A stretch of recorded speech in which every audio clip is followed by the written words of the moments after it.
programa Mercado de Ação de hoje recebe essa bela e amiga figura, Celso Arruda, consultor, contador, atua em nível internacional, Mercosul, enfim, é uma carreira bastante longa nessa área de assessoria empresarial, né, Celso? Sim, tem alguns anos, né, e cada vez o empresariado, de um modo geral, precisa de consultorias mais abrangentes, né, porque hoje o empresário não pode decidir sobre um ponto de vista da tua empresa, sim sobre um ponto de vista global. Então, nós nos preparamos para isso, né? A gente fez hoje o chamado guarda-livro está fadado a morrer. Na verdade, se já não morreu. até a gente brinca, né, lá no sindicato lá que nós pertencemos, que houve uma grande mudança em 78, 76 com a mudança da lei das SAs, Sociedade Anônima, e depois 78 uma mudança forte na contabilidade das empresas. Ali metade dos guarda-livros se mataram.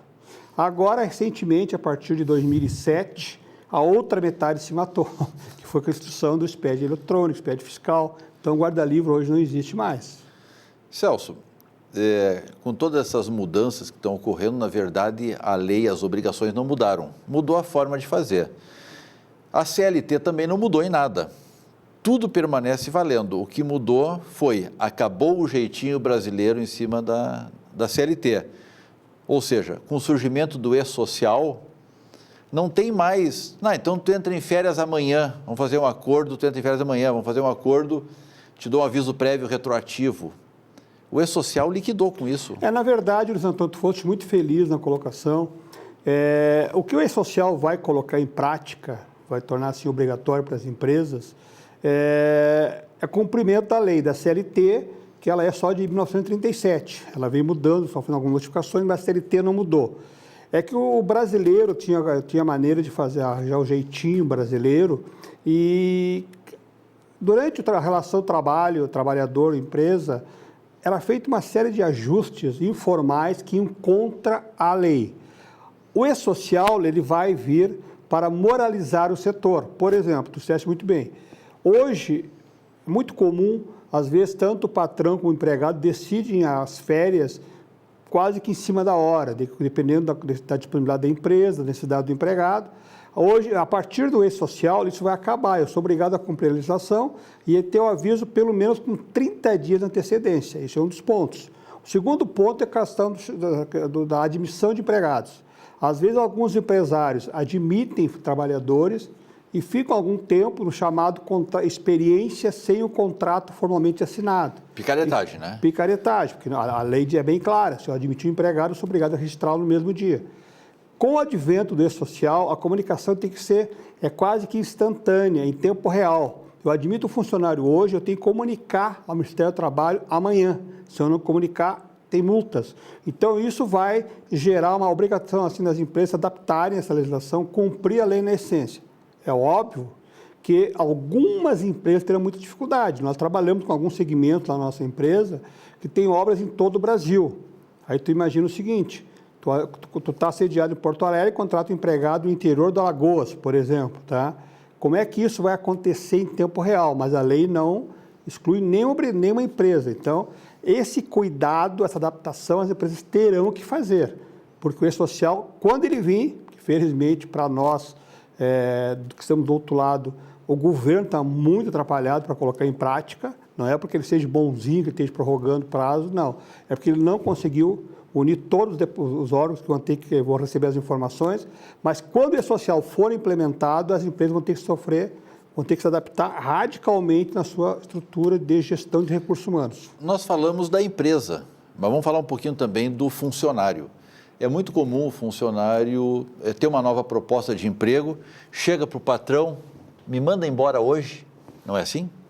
Acabou ou dá para fazer? Não dá para fazer. Na verdade, isso colocou uma coisa que, além disso, o empregado chega e fala assim, ó, patrão, me bota para a rua, e além do que havia uma coisa pior ainda, eles faziam o chamado acordo, o empregado era demitido enquanto ele pedia demissão.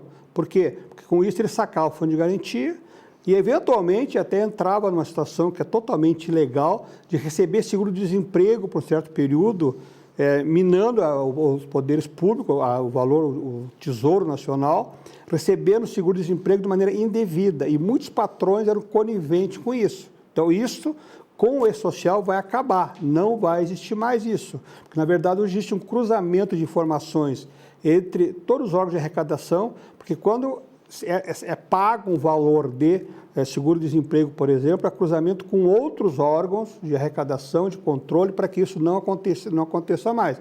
Então, esse tipo de acordo, de conluio, podemos dizer a palavra um pouco forte, entre patrão e empregado, vai acabar. Eu penso também, eu não tenho esse conhecimento, mas que um funcionário que tem uma nova oferta de emprego, ele simplesmente, como não conseguiu ser demitido, vai ter que cumprir um aviso prévio, ele para de frequentar a empresa e começa a frequentar o seu novo empregador, faz um contrato novo. Esse cruzamento vai bater adiante, ou seja, vai chocar duas vezes o funcionário em duas empresas diferentes? Na verdade, é assim, né, Luiz Antônio? Eu posso hoje, sou empregado, eu posso pedir demissão e me afastar amanhã, não há nenhum problema. Só que a CLT, ela assegura ao empregador o direito de descontar um mês de aviso prévio. É que poucos empresários sabem disso. Na verdade, o aviso prévio ele vale para os dois lados. O empregador tem que dar para o empregado quando ele pretende demitir sem justa causa e a recíproca é verdadeira. O empregado, ao pedir demissão do seu emprego, ele tem que dar um aviso prévio de 30 dias para o seu empregador. Em não cumprindo o prazo, isso é um direito dele, o empregador tem todo o direito de descontar aqueles dias não trabalhados pelo aviso prévio não cumprido. Mas se o empregador não der o aviso prévio indenizado, não liberar o cumprimento do aviso, o funcionário fica com a documentação retida esperando esgotar os 30 dias ou tem alguns adicionais de tempo por tempo de permanência na empresa. São 3 dias a cada ano trabalhado, né? O funcionário também não pode ir para uma nova empresa enquanto não esgotar o seu tempo de aviso prévio. Não pode. Na verdade, isso já vigora hoje. Como eu falei, o E-Social ele não vem para mudar a lei, ele vem só para que a lei seja cumprida, tá? Isso é importante dizer. Porque gera-se muito, mudou a legislação. Não mudou nada. A legislação continua a mesma, a CLT continua a mesma, claro, que é adicionada pelo que consta nos distintos coletivos das categorias. O que existe é o seguinte, é que o empregado, por exemplo, quando ele pede demissão e ele não tem documentação liberada, ele não consegue apresentar um novo empregador. Se ele for trabalhar no novo empregador, ele vai estar trabalhando sem o registro competente. Se por acaso ele for para lá trabalhar 15 dias sem o documento, sem estar devidamente comunicado no Ministério do Trabalho, o que acontece? Quando ele for entregar a documentação para o seu novo empregador, ele vai ter que fazer o registro a partir daquela data, não com data retroativa, porque o E-Social não vai permitir mais isso. Multa para as empresas vão ocorrer. As empresas que cometerem erro com intenção ou sem intenção estão sujeitas a uma autuação, né? Então, aqui, principalmente a questão do INSS, informação previdenciária, é uma coisa que vai ser bastante delicada, porque as empresas estão em condições de implantar isso? Eu vou te explicar, senhor Luiz Antônio, não estão. E vou te colocar assim, um dado, trazendo dentro das empresas também, que é o mundo fiscal. Foi criado, esse projeto E-Social, na verdade, ele foi pensado em 2007. Ele surgiu através do advento do decreto 6.022, que instituiu o tripé nota fiscal eletrônica, SPED contábil, SPED fiscal e também o E-Social. Te deu um dado apavorante. O ano passado, em 2015, 60% das empresas nacionais entregaram o SPED contábil com erro. 60% das empresas nacionais. Então, tu imagina o SPED, o E-Social, desculpe, o SPED contábil, ele entrega para a Receita Federal. O E-Social ele vai envolver Ministério do Trabalho, Caixa Federal, Previdência Social e Receita Federal. Então, são 4 órgãos que trabalham com sistemas diferentes. A Receita Federal tem um sistema, a Previdência tem outro, a Caixa tem outro. Então, o que vai acontecer? As empresas dificilmente terão condições de atender todas as exigências dos órgãos de arrecadação.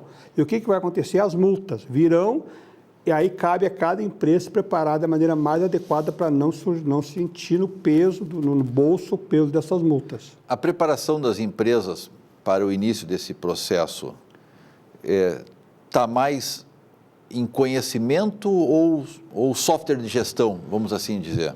Eu diria, software de gestão é importante, conhecimento da legislação é importante, mas muito mais importante na social é a mudança cultural. que vai ser muito difícil.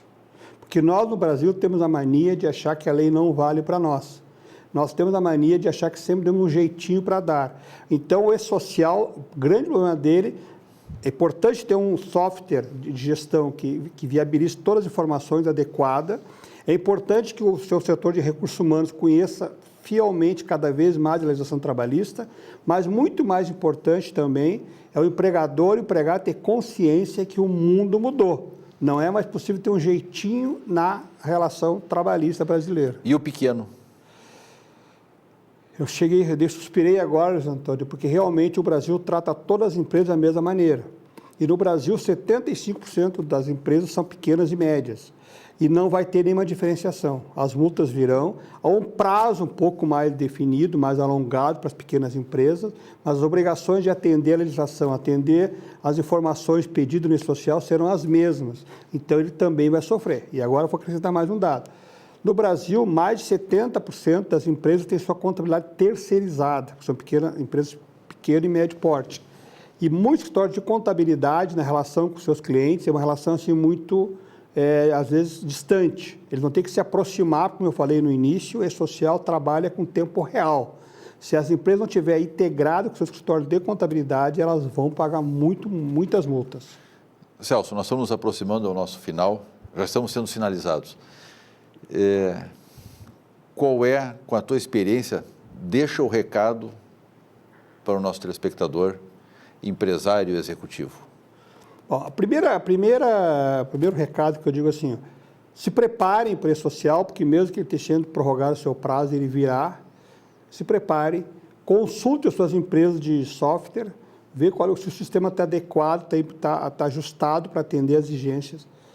Trabalhem com empresas, profissionais que conheçam realmente a legislação trabalhista e, muito mais do que isso, já implante na sua área de recursos humanos uma cultura de atender fielmente à lei. Não existe mais possibilidade de fazer jeitinho na relação trabalhador-empresa. Isso acabou. Então, se prepare, primeiro, culturalmente, veja o seu sistema de gestão e busque profissionais que conheçam realmente a legislação trabalhista para lhe dar um bom suporte. Celso, obrigado pela tua presença. Retornamos num instante. Continue conosco.